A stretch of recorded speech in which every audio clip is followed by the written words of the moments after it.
What is up? What is up, YouTube? Check it out. Official. It's official.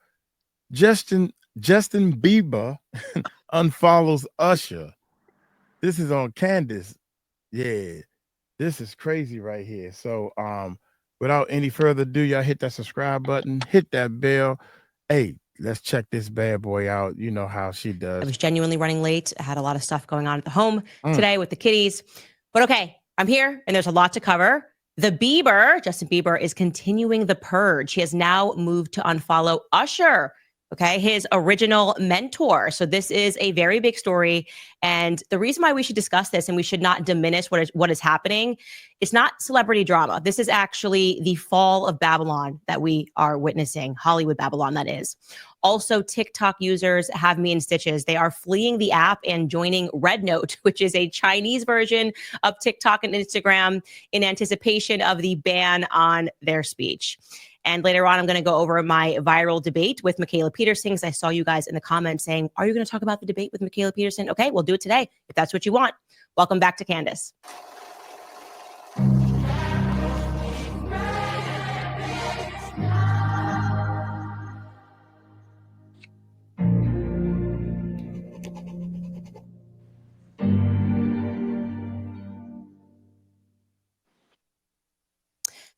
All right, guys, so here's what we have going on. Justin Bieber has moved to unfollow Usher. And yes, like I said, this is a very big deal. I'm going to tell you everything that is happening right now. Now, we went over the timeline last week. Okay, Justin was signed when he was just 13 years old. And I should mention he was signed by Usher to a label that was owned jointly by both 𝗗𝗢𝗡𝗞𝗦 and Usher. And he was considered Usher's protege. He has been described Usher as his mentor, which is why his adorable premiere music video that I showed you guys last week, entitled One Time, they had created this storyline in which a young Justin Bieber is playing video games with his friends, and Usher calls him and says that he's running late. You know, his big bro Usher calls him, and then Justin Bieber does the teenager thing and throws a party while Usher is out. So take a look at the beginning of that music video now. Oh, three! That was not luck, that was skill. Yo, I'm killing you.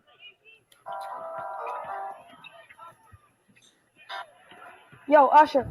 JB, what's up, man? I'm just playing video games with Ryan. You think you can hold the house down till I get back? Yeah, I can do that. All right, my man. Yo. And that's how it starts. And then all of a sudden he has a party. And like I said, you can imagine for a 13-year-old kid, I think he's 14 in the video, what a big deal. You're with Usher, one of the princes of R&B, and now he's your mentor, and you're doing what you love, you're singing songs, and their long relationship has been well documented throughout the media. Most notably, when Justin Bieber and Hailey Bieber got married back in 2019, Usher was on the very short list of invites. So I'm showing you this photo of Usher at Justin Bieber's wedding. You see the date there, September 30th, 2019, the Biebers. He's smiling, he's looking happy. So that means their relationship was great all the way up until 2019. We know that. And by the way, Usher wasn't the only person that was there. So was 𝗗𝗢𝗡𝗞𝗦. There he is with his ex-wife in the booth with Hailey. They were super close, the four of them. Then something happened, right? Something happened in the background, and people started noticing some things last year. In 2024, you guys will remember that Usher was tapped to perform at the Super Bowl. And people therefore assumed, because usually when you are tapped to perform the Super Bowl, you bring in all your hits, you call up all your homies. There's all of these guest surprises of people jumping on stage, and it's a trip down memory lane. So everyone was really hyped and assuming that Justin Bieber would be on the stage with him, especially because Justin Bieber went to this Super Bowl. And also because Justin Bieber had just performed earlier that same month at the NHL All-Star Game. So the signs were there. But then news began breaking that actually, no, Justin Bieber had snubbed him, that he had turned down Usher. People were wondering if this was true or just, usual rumor mill in the media. But then Usher confirmed it on the Breakfast Club. Kind of seemed like he was trying to make it seem like it wasn't a big deal, that here I am, the mentor, and he turned me down. Here is what Usher said explaining that on the Breakfast Club. Why didn't things work out with Justin Bieber? You know what? They did work out with Justin. I honored and recognized that my brother, you know, you know, I think that it might have been the fact that he was just, you know, wanting to tell a different story right now, and I understand that.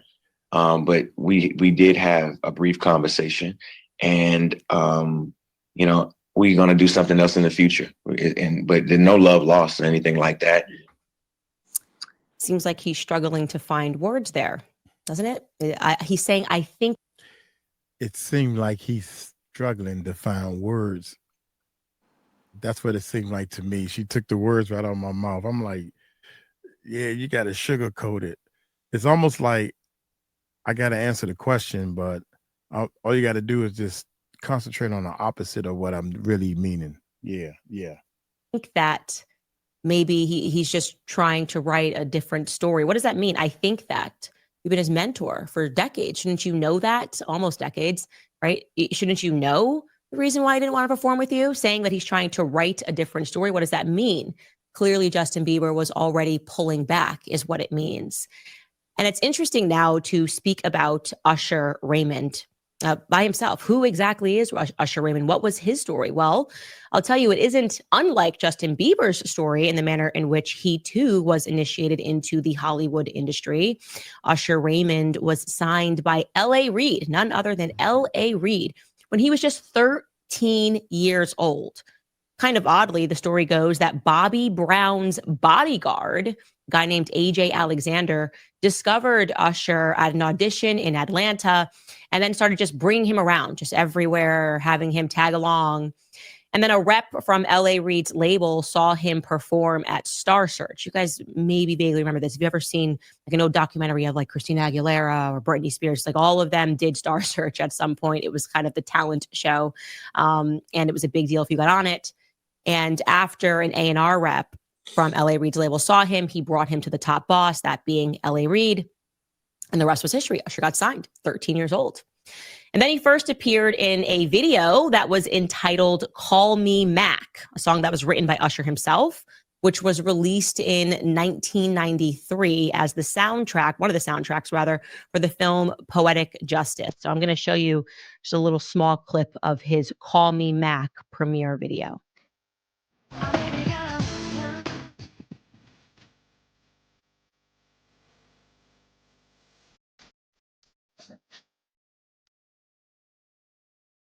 I'm just disturbed by that line. I may be young, but I got a whole lot of man in me within like gyrating his hips. I don't know if just my entire perspective of all of this has changed now that I'm a mother and I'm in my 30s. This stuff when I saw when I was young, I was like, so cool. It's so cool. Anyways, what went along with that is he released his first album a year later in 1994.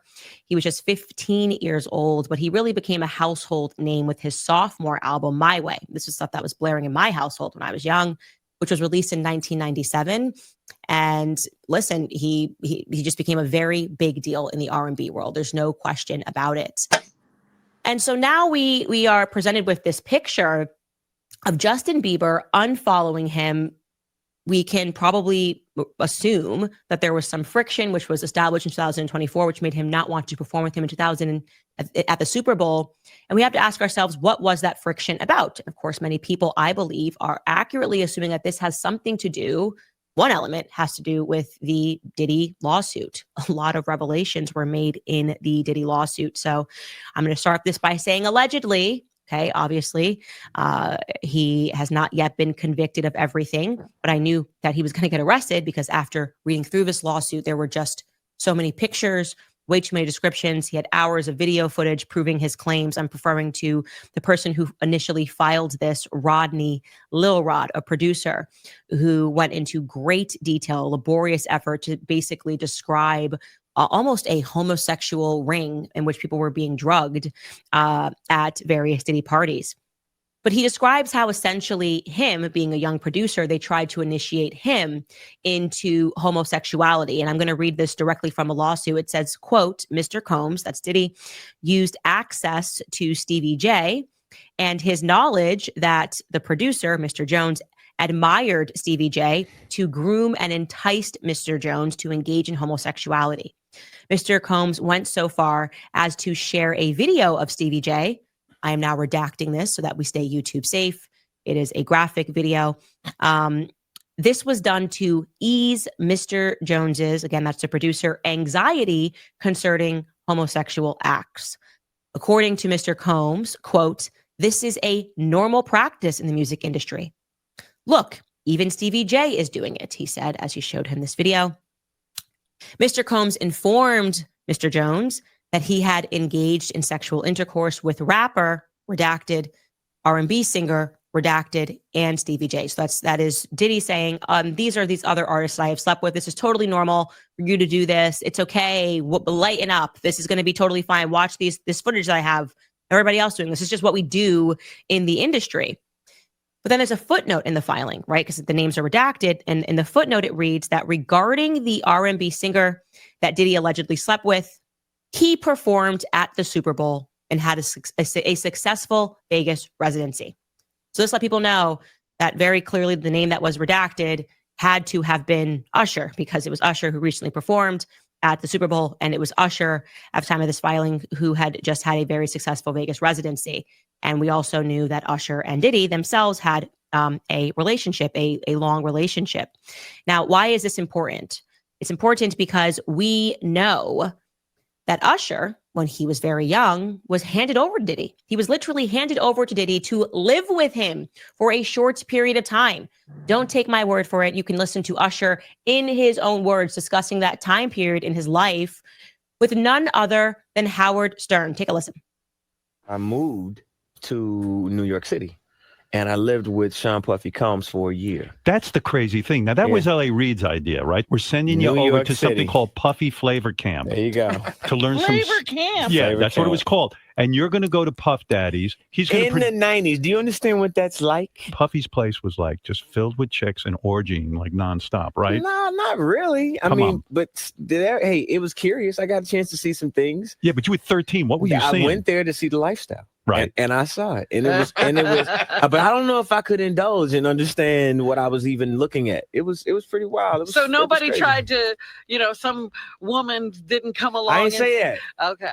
I didn't say that. What I did say is that there were very curious things taking place. Uh-huh. And I didn't necessarily understand it. Uh-huh. Biggie Smalls was there. Biggie Smalls was there. Lil' Kim, Craig Mack.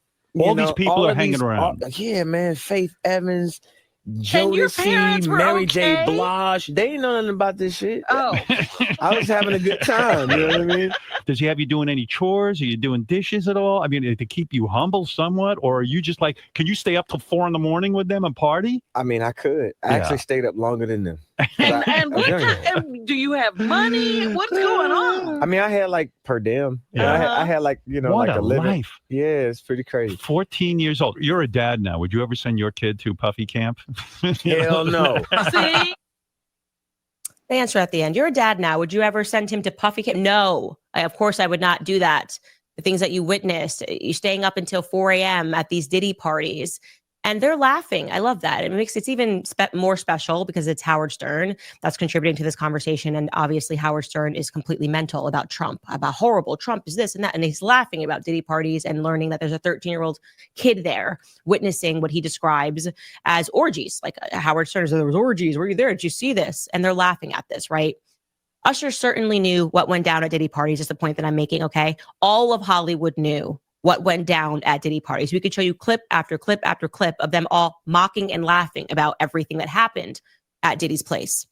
So when Usher signed and became a quote unquote mentor to Justin Bieber, why didn't he mentor him against going to Diddy's house? Wouldn't that be a nice thing for your mentor and your friend to do? Why is it beginning to feel like everything that Kanye West told us about Hollywood might be true? That you have these young, talented people who are essentially being adopted and initiated when they are vulnerable into a very dark and demonic cult, okay?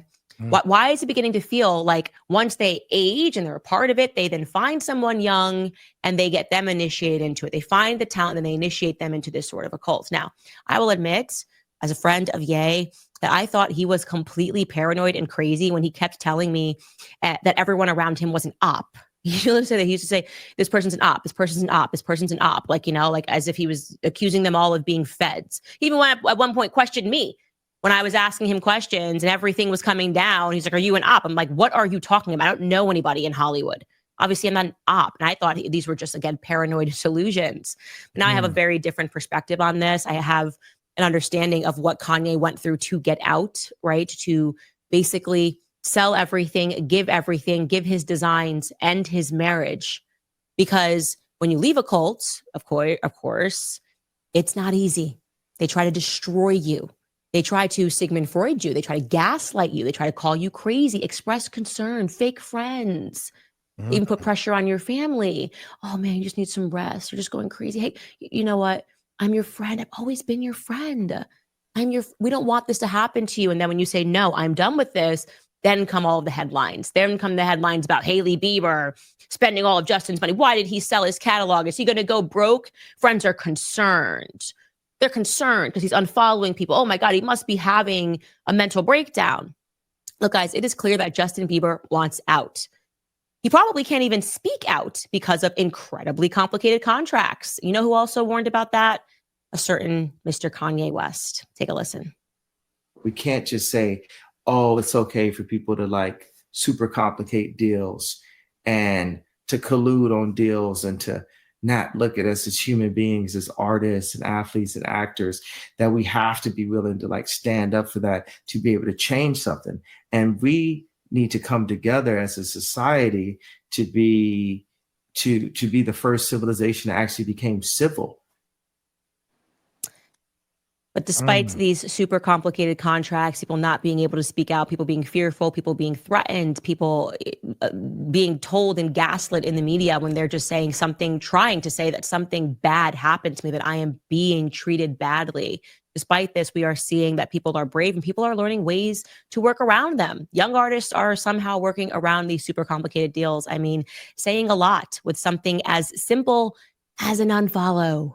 So that is what Brett Cooper did, by the way, recently. Like everyone speculate, a couple of unfollows will let you know what's really going on. Maybe not fully, but kind of giving you an idea. And to see Justin Bieber doing this, he is signaling hard right now that things behind the scenes are not okay. Thus far, he has unfollowed Scooter Braun, his former manager, who he fired in 2022. He's unfollowed Allison Kay, his former manager from SB Projects. He's unfollowed Kenny Hamilton, who was his former bodyguard, which I believe Justin Bieber's mom wrote in her first book that Kenny Hamilton came from, was a very close friend of Scooter Braun. So that's how he became his bodyguard. Ryan Good, who was the singer's former swag coach. He's been around since 2009. He was even the best man at Justin's wedding. Unfollowed. A 𝗗𝗢𝗡, who's some songwriter and producer that he worked with on his albums, unfollowed. Wow. And you know what I can say after all of this? Justin Bieber, he's going to be absolutely fine. He is going to be so fine. I'm telling you guys, pray for him. He's obviously very strong right now. To be going through this, to not have his voice, despite giving his voice as his talent for such a long time, from the time that he was a kid, the time that he was 13 years old. But he's going to be okay because first and foremost, he has faith. Okay. He also now has a son, which I believe is motivating this. I think the birth of Jack Blues Bieber was the beginning of the end of Justin Bieber's time in Hollywood Babylon. It is the power of family, and we are witnessing the power of faith. And to that, I say, Justin Bieber, keep going. The world is behind you. We cannot wait until you find your voice again. Christ is King.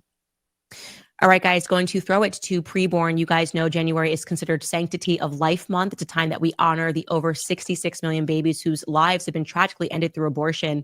Sadly, since Roe was overturned, babies' lives are at an even greater risk because of the abortion pill, which accounts for over 60% of all abortions now, which makes this tragedy available 24/7. But in the midst of all this darkness, there is a light that shines. Preborn has rescued over 300,000 babies from abortion. On average, they rescue over 200 babies a day, because when a woman is considering abortion, but she hears that baby's heartbeat and sees that baby on an ultrasound, that baby's chance at life doubles. Preborn needs our help. For just $28, which is the cost of dinner, really, you can sponsor an ultrasound to introduce a mother to her baby for the first time. And 100% of your donation will go towards saving babies. So to donate, you just dial #250 and say the keyword baby. Again, that's #250 baby, or donate securely at preborn.com/Candace. That's preborn.com/Candace. All right.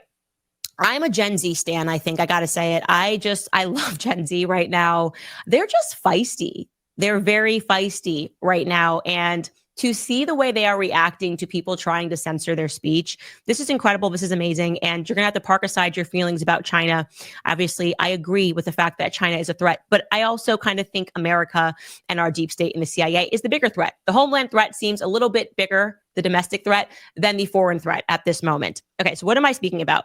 So there is, let me just show you this headline on NBC. Chinese TikTok alternative Red Note tops app charts ahead of potential TikTok ban. Okay. So just to be clear, the #1 most downloaded app right now in the App Store is Red Note. Red Note. It's in Mandarin. They can't even read it and they're all downloading it.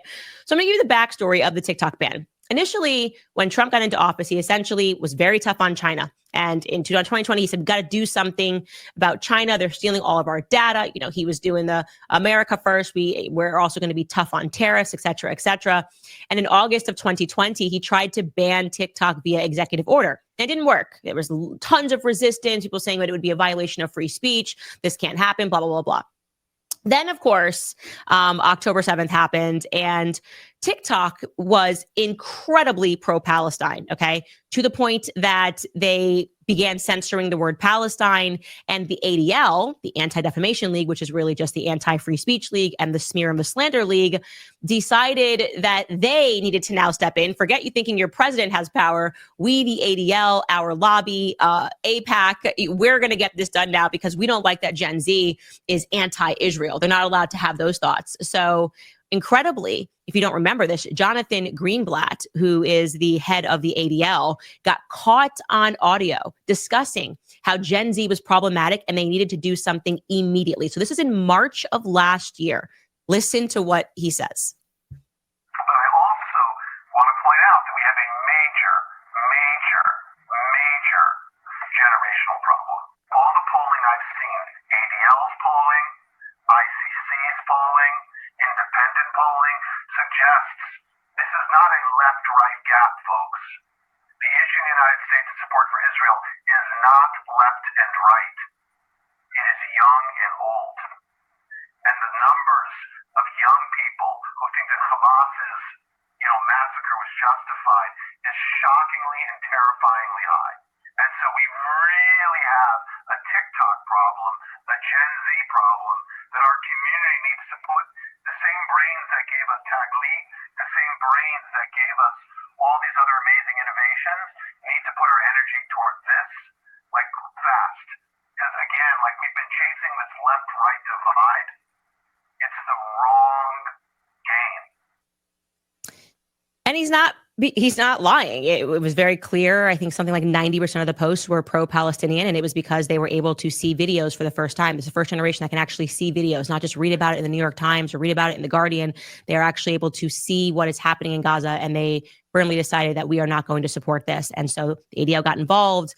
Israel counted its win and said, we have gotten a handle on, I showed you on a prior episode, we've gotten a handle now on TikTok and on Instagram. And then the kids got smart and started using watermelons instead of, because they couldn't say Palestine or get any views and things were getting banned, they started using watermelon signs. Okay. But then very quickly, Congress passed an act. Forget the president in 2020. They were like, oh, yes, no, TikTok must immediately be banned. Now we got to get rid of this or it must sell. And that date is now coming up. And so the TikTokers are going, we are not with this. You are not going to censor our speech. We are not okay with you selling it to somebody that's going to censor our speech. And so what they have started doing is downloading Red Notes. And basically, this is just China's TikTok. And it's really funny to just look through what they are saying here, because there is something, and speaking to this generational divide, which is, he's correct. The younger kids don't really care when you tell them that their data is being stolen, because basically they assume that their data is being stolen one way or the other. It's from the CIA, it's from this person. They don't have trust in our government, because our government has done really crappy things as well. And they also can't afford groceries. So yeah, whether or not China is stealing their data isn't a priority in their lives. And so I'm going to show you just a couple. Yes. And plus, if everybody's stealing everybody's data, what are they doing with it? Like the last 2 or 3 months, right? Of these TikToks of them pretty much just mocking signing up for this app and laughing at the government, thinking that it's going to stop them. This is one person. It says, TikTok, me arriving to China. Hello? Hello? Hibachi benihana teriyaki. Nagasaki, Okinawa, Hokkaido, Yokohama. Karate, judo, sumo, samurai. Nissan, Honda, Mitsubishi, Subaru. Okay, we can get out of this one. So that's just a guy like, this is me arriving to China on January 19th when this gets banned. Here is another TikToker who is mocking the fact that he is Asian, basically saying it is our honor to spy on you. Take a listen. Hello guys, this is your Chinese spy speaking. I want to post this video before it's too late. I guess we are not going to see each other again in the future. That's why I have something to say. It is a great honor to spy on you for the last few years. I wish you all have a great life in the future. Now is something personal. Laura from California, you shouldn't drink that much Coca-Cola. It's bad for your health. And also Peter from New York, you mama loves you. You shouldn't treat her like that, okay? And Stephanie from Texas, don't send your nude picture to the guy called Marvin. He's a boy. He's talking to other girls as well. Nice deeds, by the way. I think that's all I have to say. Bye-bye, guys. Bye-bye. It's just, people are just mocking this. Like, oh, I guess we're not going to inspire you here. I'm very sorry. And also, here's another TikTok, just giving you the general sentiment and the mood on TikTok right now. It says the U.S. government banning TikTok to protect everyone's data, but now everyone's going to another Chinese app and giving it for free. Americans really don't give an F. And he's laughing, and the comments under this are really funny. Here are some of the comments. I'm sorry, I do find this to be absolutely hilarious. We're going to read you some of these comments. This person, accepting terms and conditions in Mandarin. Next comment. Ask app not to track. Nah, that's okay. I don't mind. Next comment. This generation is not serious. Agreed. I totally agreed. Next comment. We too poor to give an F at this point, which is strangely very relatable. That's what I'm saying. It's like you're sitting here trying to explain to them in the context, which again, this comes down to them being anti-Israel. Like, don't believe anything else the media tries to spin to you, or else they would have done it when Trump was president. But they can't afford groceries. You're not going to make Gen Z think that they should care about China spying on them, is the point this person's making. Here's the next person. This is so great. My data, my choice. That is just brilliant. Absolutely hilarious. This person writes, the reverse psychology the U.S. government did not see coming. It is going to present a problem for them for sure. And this comment, we're like teenagers who got grounded but stuck out the window to go to the party anyways. Just come on. Gen Z is funny, and it's true. They're going to be playing whack-a-mole for a very long time because this is America, okay? We do not like speech censorship, okay? You're not going to justify it or try to pretend it's anything else. We heard Jonathan Greenblatt on the tapes. We saw how quickly it then got passed, and I get that you're trying to dress it up as, oh, now when Trump said it, we didn't recognize it as a problem, but now we recognize it as a problem. People are not stupid.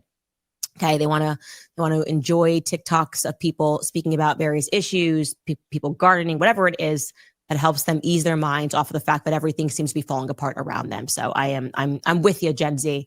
I like it. I'm going to join there. I'm going to join whatever. All right, guys, moving on, reminding you about Tax Network USA, because I know there's a lot of people that are overwhelmed with back taxes or unfiled returns. And you can get ready because since COVID relief ended, the IRS hired 20,000 new enforcement agents proposing millions of pay-up notices for 2025. So if you're worried about the IRS collection tactics, Tax Network USA is there to not have to face these guys alone. Tax Network USA is the nation's premier tax relief firm and has negotiated over $1 billion in tax relief for clients. Their services include penalty forgiveness, hardship programs where assist you. Even if you're behind on guidance from tax, do not let the IRS just in cancel. You're going to cover your viral debate with Mikhaila Peterson. And I actually hadn't even thought to cover it. Yeah, I had a debate. I didn't realize I had gotten so many views, had received so many views, pardon.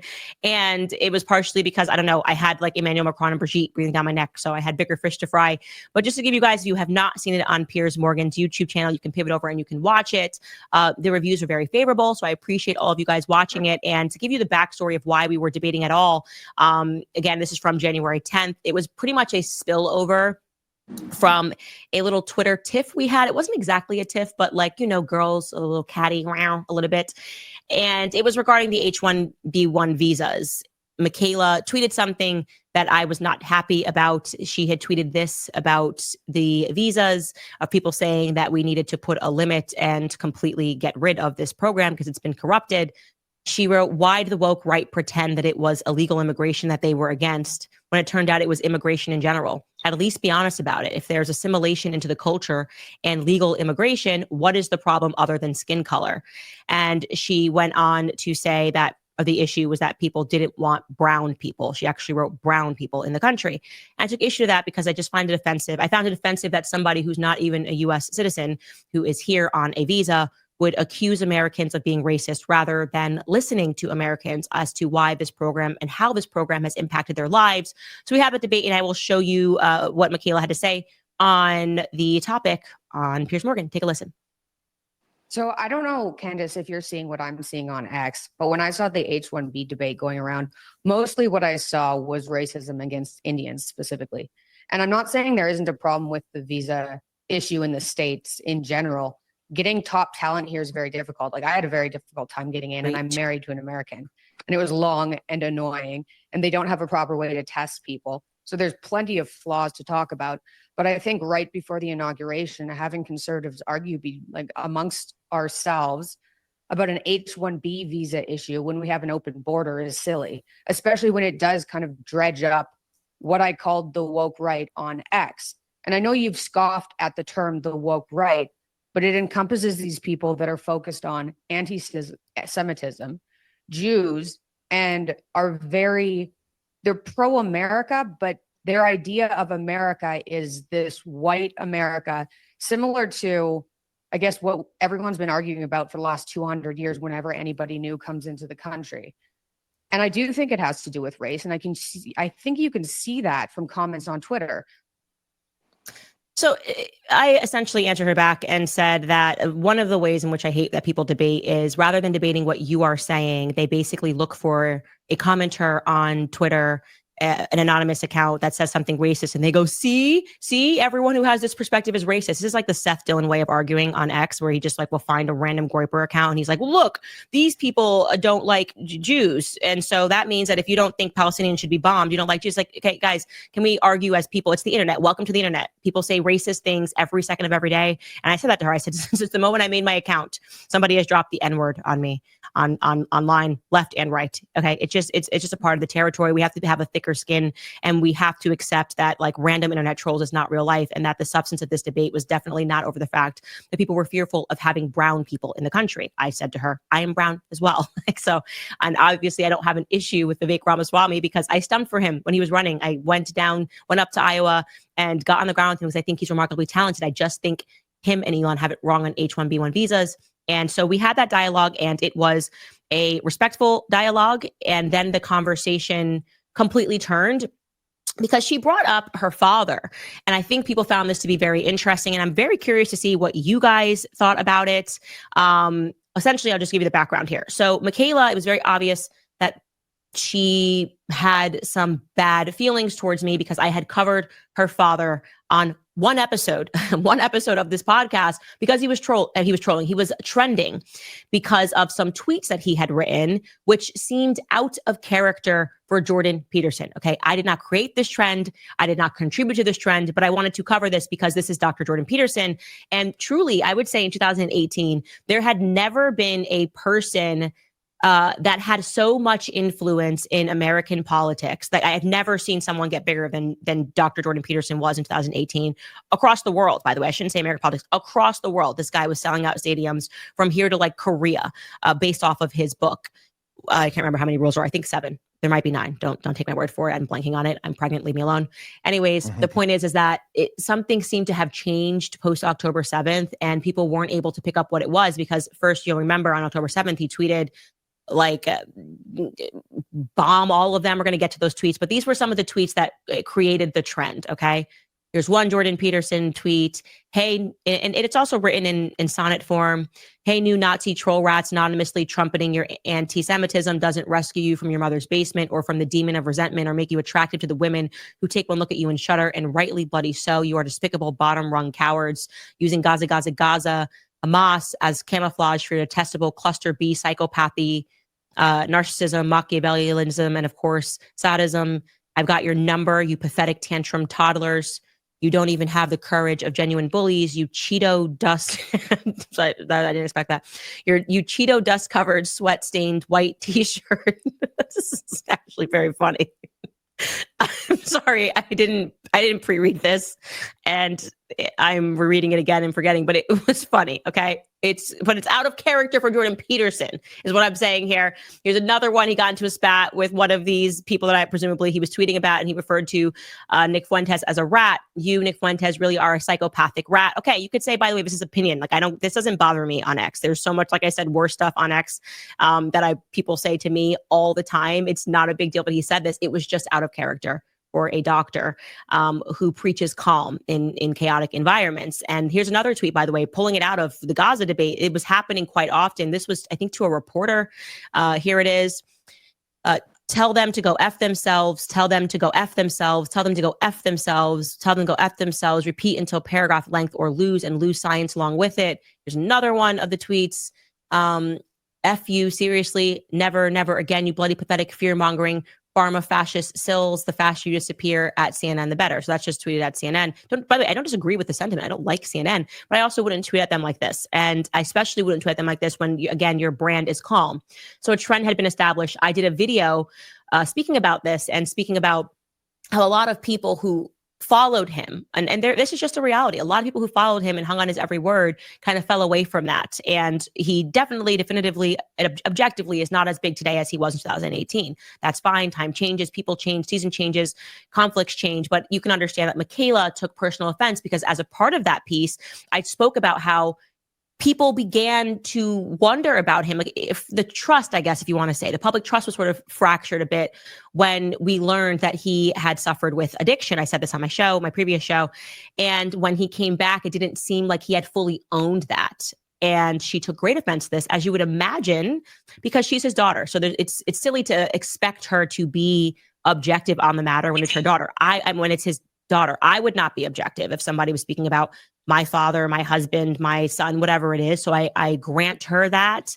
And she then said this on Piers Morgan. Take a listen. You do know that 1/5 of Americans are on psych meds, right? Are you aware of the statistics? Yes. Are those all people with Correct. addictions? Like, is that your view of people on psych meds just in general? No, your father spoke out about his benzo addiction. So I don't understand why you're asking. Yeah, no, benzo take psych meds. dependence. Benzo dependence. Maybe you don't know anything about this. If you're on a psych med long term, you form a dependence on it, and it's very difficult to get off of. They're starting to teach this in medical school. It's a disaster because so many Americans are on psych meds. So yeah, he suffered from psych med withdrawal because they make you form a dependence on it, especially long term. Now, calling it an addiction as if he was on heroin or something is manipulative. So when we talked about it and we were very honest about what was going on, part of it was to spread awareness that 1/5 of Americans are on medications that cause dependence and don't know it. It's horrible. People die because of it. So I think laughing about it is it's not cool. Well, I certainly don't think I laughed at it. I think benzo dependence is pretty much a euphemism for an addiction. And if you know anything about my work, that's and the me being problem, super crunchy and speaking about why I think medicines are bad because they do create dependencies, which then yield people going onto the streets for something stronger. I mean, the benzo addiction becomes a heroin addiction because the doctor won't write you the prescription anymore. So you turn to the streets for something stronger because your body is dependent on it. I'm sorry that, again, you are offended by this conversation simply because it is your father. I don't think I've been offensive in my language. And if you find it to be manipulative that I think that it impacted the way that men saw him when they publicly were saying that on Twitter. We covered the tweets that people were writing on that day about how, they used to idolize him. They're so grateful for his book, but this is not the person that they knew. Again, I'm sorry you're offended by that, but it's just the reality of what happened. And I can tell this is a sensitive topic for you, but it is what it is. Mikhaila, I don't know what to say. I don't think anybody's laughed at it. I think it's a good conversation to be had. And no one is more anti-Big Pharma than me. I mean, I have an entire series against Big Pharma. So I don't even know where to start with that. Benzo addicts will go to the street for heroin. We were trying to spread awareness about psych med withdrawal. And we were very honest about what everybody was going through. I went through psych med withdrawal myself. It was one of the worst experiences in my life. It kills people, causes akathisia, which makes people suicidal. It's a terrible side effect. So that's what we were talking about. Now, if you want to twist that a little bit and be like, he's losing his audience because he's an addict, I don't really know what to say. So I watched this back, and when it was happening, I had the exact same thing. I just thought in my head, like, I'm not rich enough for this. I think I grew up with addicts. And I know now everyone's got fancy terms for everything. And there's a certain amount of money you can have in your savings where suddenly addiction is now called a dependency. I literally went, what are you saying? I don't understand this. And so to give her credit, I looked it up, and she said, now they're teaching there's a difference between addiction and dependence. And here is the description on Medical News Today of this difference. It reads, the terms addiction and dependence can seem similar, but they are different. Dependence occurs when the body physically relies on a drug. Addiction involves changes in behavior. Now, I would imagine that if your body is physically relying on a drug, it would also spell out some changes in your behavior. So, like I said, I just grew up with old-fashioned addicts, okay? I'm sure got a couple uncles would have loved this term, right? My uncle, it feels pompous to me. Am I wrong to say that? It feels like you have to have enough money to never admit a fault. And then you can kind of go, okay, this is a doctor, this is a psychologist. You know what these drugs do. Okay. So this wasn't, and literally the entire opioid epidemic that we have of people going to the streets and getting these drugs, the people that we call addicts, was created by Big Pharma. Right? The classy people who get the prescriptions. So I don't like it. I just don't like it because it feels like we're too classy, or we're too, whatever the correct word would be. Like, it's very high flying. Like, we're too high flying to lower ourselves and to admit that this is, and it should have been, a compelling story, because it's not ever funny for people to have. And by the way, I think Jordan Peterson used a different term than her. He said substance use disorder. Okay. Yeah. All of it is something that we can all relate to, no matter what your walk of life is, okay? Like I said, I just had a regular old addict, still have regular old addicts in my family, but I don't want to give them an excuse, I guess, of thinking that, well, this is a little bit different, because I think if two people were talking on the street and one of the person was a good old fashioned addict, crackhead, and one said, well, I'm not an addict. My body depends on it. And I feel like the crackhead would be like, yeah, me too. Same. My body depends on crack. I don't know how the conversation would go, but I think the braver thing to do is to, not create a hierarchy of substance use disorder, and to say everybody's family, my own included, have been touched with this. And Big Pharma is the reason for it in many ways. They have created these drugs that are creating this sort of an epidemic. And instead we get like medical segregation, I guess. So that was how I felt. And I'd be interested to hear what you guys think. If it was a slight difference, and now it's different because they're teaching this, new science, and they're realizing that, the person on the street that's addicted to alcohol, I guess now you could say, since it's a physical dependency, because they would literally die at a certain point if they don't have that drink in the morning, and you have to be very careful. Now you don't call them addicts anymore. We call them people that have substance use disorder. I don't know. I'm not fancy enough. I'll let you know when I get rich enough for that, but it's not for me, is what I would say. Anyway, so Mikhaila, I have no beef with her at all. I really don't. We just disagree on certain points. And I actually appreciated that we were able to do so civilly. And I like I said then, and like I've said before, I understand when it's your family, it's different. No one should ask her to be objective on the matter. You should always be ride or die for your family members. So I totally get the sentiment, and I'm glad we were able to have a discussion. And I'm grateful that so many people enjoyed the discussion. But yeah, I'm going to enjoy your comments on that. All right, guys, before we get into those comments, let me remind you about American financing. Since the Fed has dropped interest rates, you should call my friends at American Financing today. Now is there just financing / scared about data anymore. I don't know. I think the biggest threat is the CIA. Okay, Jasmine wrote, I am part of the Gen Z problem. That's shots fired, Jonathan Greenblatt. America first. Yeah, I'm with you guys. This millennial is with you guys. I'm so sick of people viewing us as a problem for having our own ideas. Chicago conservative writes, Candace, I hear you about Israel having too much power in the US, and I agree, but I cannot justify being on the same side as crazy college students, Marxist professors to support Palestine. I need more information, and you should have a right to that information, by the way.